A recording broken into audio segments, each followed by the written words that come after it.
बिस्मिल्लाहिर्रहमानिर्रहीम। आज हम सिंपल रोटी और फुल्का बनाएंगे और उसके लिए आटा कैसे गूंदना है वो भी बताऊंगी। घर की बनी हुई ताज़ा रोटी के साथ खाने का मज़ा तो बाला हो जाता है। सबसे पहले आटा गूंदना है तो 3 कप आटे में आधा टीस्पून नमक डालकर मिक्स कर लें। 1 टेबलस्पून ऑयल और क्वार्टर कप दूध डाल दें और इसको भी आटे के साथ मिक्स करें। इससे रोटी नरम बनेगी, अगर आप चाहें तो ना डालें। अब थोड़ा थोड़ा पानी डालकर आटे को मिक्स करती जाएं और इस तरह से साइड पर करती जाएं। एक साथ बहुत सा पानी नहीं डालें। जब सारा खुश्क आटा ख़त्म हो जाए और इसमें बाइंडिंग सी आ जाए तो आप चाहें तो इसी वक्त ही गूंद लें, लेकिन अगर आप इसे 15-20 मिनट के लिए रख दें तो ये आसानी से गूंद जाएगा। अब आटा गूंदने के लिए हाथ की मुट्ठी बना लें और इस तरीके से एक तरफ से आटा गूंदना शुरू करें और सारी तरफ से गूंदती जाएं। फिर आटे को अंदर की तरफ इस तरह फोल्ड करके इसकी साइड बदलें और इसी तरीके से 4-5 मरतबा गूंदें। ज़रूरत पड़े तो थोड़ा थोड़ा पानी लगाती रहें। आटा जितना अच्छा गूंदा हुआ होगा रोटी उतनी ही नरम बनेगी। रेस्ट देने की वजह से आटा अब ज़्यादा टाइम नहीं लेगा और जल्दी ही इस तरह मुलायम हो जाएगा।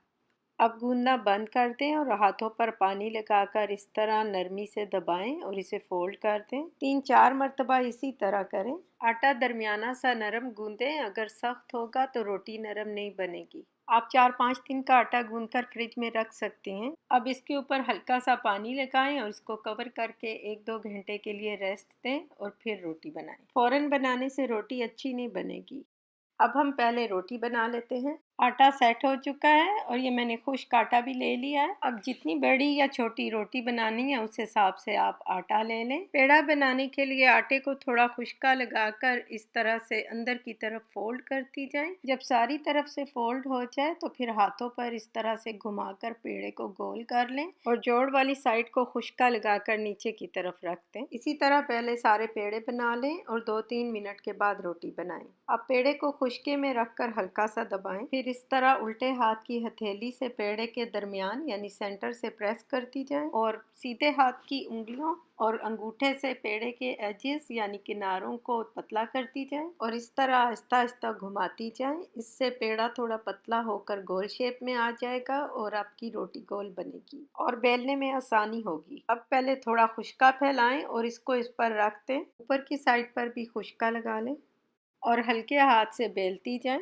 थोड़ा सा बेलने के बाद इसे पलट लें। हल्का सा खुश्का लगाएं और फिर से बेलें। रोटी को बिल्कुल हल्का हल्का सा खुश्का लगाएं, वरना रोटी ऊपर से ड्राई हो जाएगी। अब फिर से पलट कर बेलें। शुरू में अगर गोल ना भी बने तो कोई बात नहीं, बस जैसे आपको इजी लगे उसी तरह आराम आराम से बेल लें।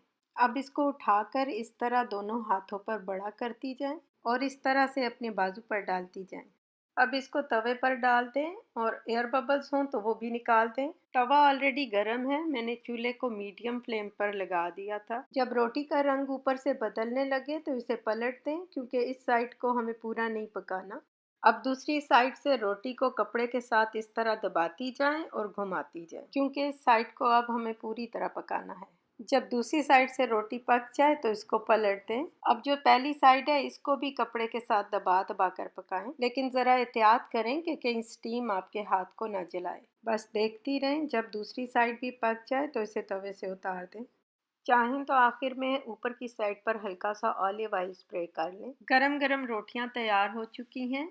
अब हम इसी तरह फुल्का बना लेंगे। रोटी और फुल्के का साइज भी आपकी अपनी चॉइस है कि जितना छोटा या बड़ा बनाएं, लेकिन फुल्के का पेड़ा थोड़ा छोटा लें, क्योंकि फुल्का अगर पतला बेला हुआ हो तो वो ज़्यादा फूलता है और नरम बनता है। इसके लिए भी रोटी को बेलकर तवे पर डाल दें और जैसे ही ऊपर से रंग बदले तो इसको पलट दें। अब इसको भी एक साइड से पूरी तरह पका लें। फिर इसको पलट दें और तवे को हटाकर इस तरह का कोई रैक हो तो वो रख दें। इसके बगैर भी पका सकती हैं। और अब दूसरी साइड को इस तरह से फ्लेम पर पकाना है, लेकिन इसको हिलाती रहें और देखती रहें कि कहीं ये जल ना जाए। बस हाथ से ना पलटें, क्योंकि इसमें स्टीम काफ़ी होती है। जब ये दूसरी साइड से भी पक जाए तो इसे उतार लें। गर्मा गर्म फुलके और रोटियां तैयार हैं। आप भी बनाएं, इंशाल्लाह बहुत अच्छी बनेगी।